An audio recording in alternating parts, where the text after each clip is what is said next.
Yo, what's up guys? It's XV Roach back with another video. And in today's Battlefield 6 video, we're going to be covering all the new launch maps that are covering with the game. We have some clips from in-game. We got some screenshots of before and afters on some of the maps. We have some cinematic screenshots of some of the maps. We're also going to be covering the new gadgets that are going to be releasing within Battlefield 6. We have some video clips showcasing how these work, and we're going to explain how they work so that y'all will be ready when Battlefield 6 drops on October 10th. So here are all 9 of the launch maps that will be coming to Battlefield 6 on launch. We have Liberation Peak, which was a map that we had in the beta.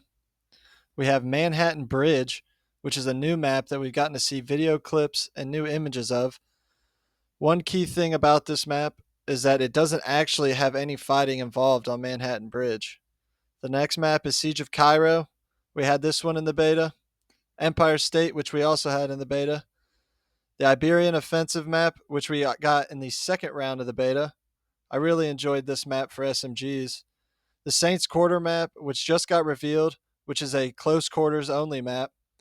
New Sobek City, which we have also got to see video clips and images of. Marak Valley, and Operation Firestorm, which is the remake from Battlefield 3.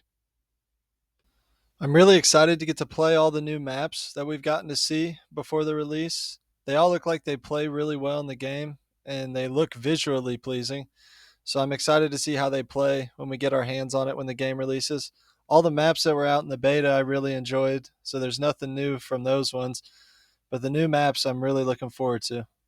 In the before and after images, you get to see just how critical destruction is within Battlefield 6. It completely changes the landscape of how these maps are. From the start, you have plenty of cover, and then by the end of the round, no buildings are left. These images allow you to see what gets destroyed and how you'll be able to traverse a map towards the end of the game. I really like that they release these so we get to see what it's just going to look like when we are the ones doing the destruction. The first gadget that we have is the assault ladder. And as you can see in this clip, it can be used to deploy so you can climb upwards onto buildings and other objects. I'm sure this will be very interesting with how players are in games today. The second clip, you can see it is used as a ramp where you can ramp up and look above cover. This will allow for you to reposition in different areas in all the different maps. The ladder is going to be an interesting kit for the assault class because the reposition capabilities now are expanded. The next gadget that we have is the acoustic AV sensor mine, which is an anti-vehicle mine. It has a sensor in it that when the vehicle comes within its range, it shoots a missile into the air, locks onto the target, and detonates onto the target. The next gadget is the EOD bot. We can repair our vehicles, we can destroy enemy vehicles, we can arm our MCOMs, we can disarm the MCOMs. We can place mines, we can also clear the pressure mines.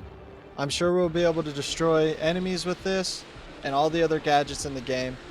I'm excited to see what this device has to offer within the game, and I can't wait to use it. The next gadget that we have is the grenade intercept system.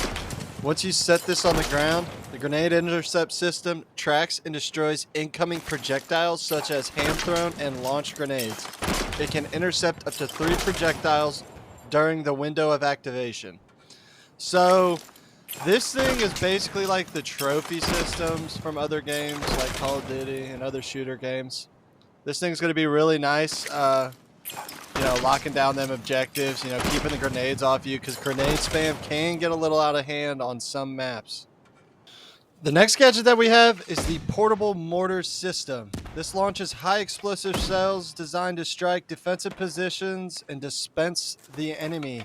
So this will be good for attacking, keeping the enemies held back. It'll be good for defending as well. You can keep the enemies from attacking you in certain positions if you're getting overran.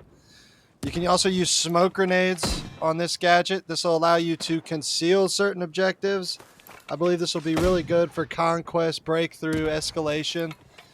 This will allow you to get pushes going, conceal your movements.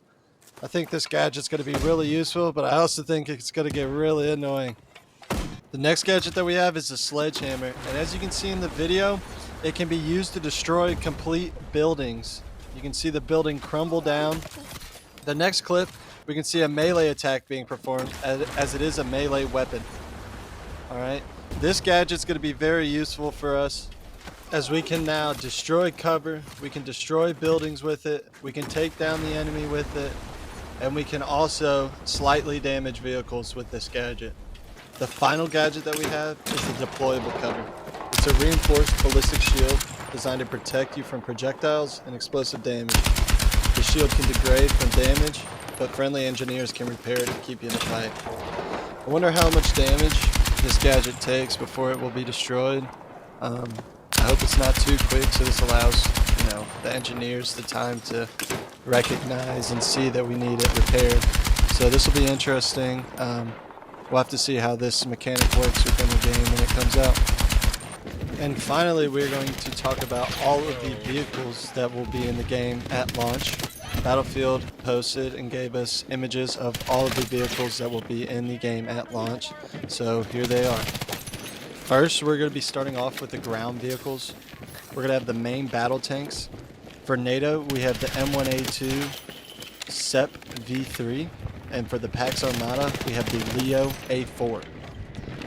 For our Bradleys, we have the M3A3 Bradley for the NATO. And for Pax Armada, we have the STRF 09 A4. And for the anti-air, for NATO, we have the Cheetah 1A2. For the Pax Armada, we have the GE26 Pax. Now it's time for the air vehicles. For the helicopters, for NATO, we have the M77E Falcon. For Pax Armada, we have the Panthera KHT. For our fighter jets, for NATO, we have the F-97 Kestrel. For Pax Armada, we have the Su-57. For our attack bombers, for NATO, we have the F-61V. And for Pax Armada, we have the F-39E. That's all the information that I got for you guys today on Battlefield 6. Once I get more information, I'll make another video to keep you guys in the loop on everything that you need to know for Battlefield 6 prior to launch on October 10th. So, I hope you guys enjoyed this video. If you did, leave a like. If you didn't, dislike. It lets me know that I did a good job or I did a bad job. If you like the video and like my content, please subscribe. We're going to keep making Battlefield 6 content as more information keeps rolling out, as the game rolls out. There's a lot of potential with this game, and I'm really looking forward to getting my hands on it in the next 4 days. So with that being said, I'll see you guys in the next video. Later.